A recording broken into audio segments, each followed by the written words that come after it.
Following the April 22, 2025 Pahalgam terror attack, Defence Secretary Rajesh Kumar Singh reportedly met Prime Minister Narendra Modi to assess the security situation. This meeting came after Air Chief Marshal A.P. Singh and Navy Chief Admiral Dinesh K. Tripathi had also briefed the Prime Minister on the armed forces' preparedness.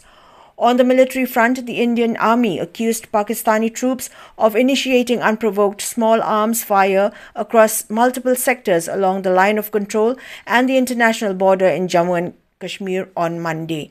The army stated that Indian forces responded promptly and proportionately. Diplomatic efforts are also underway to contain the fallout.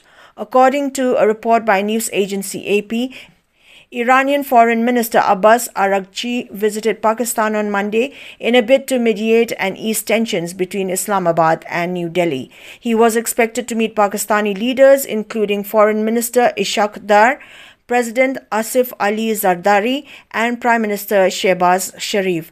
While Pakistan's foreign ministry did not provide details, Information Minister Atullah Tarar stated that Islamabad was communicating its position to allied nations.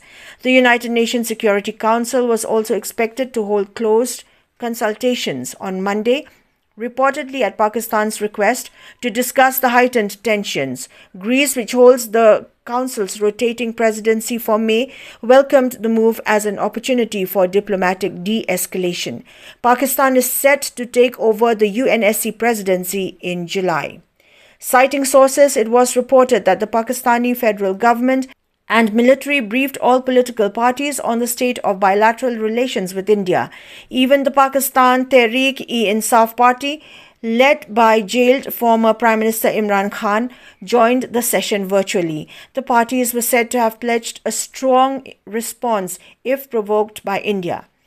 India's Defence Minister Rajnath Singh also spoke publicly on the matter, asserting that as Defence Minister it was his duty to secure the nation's borders and ensure a strong response to any acts of aggression.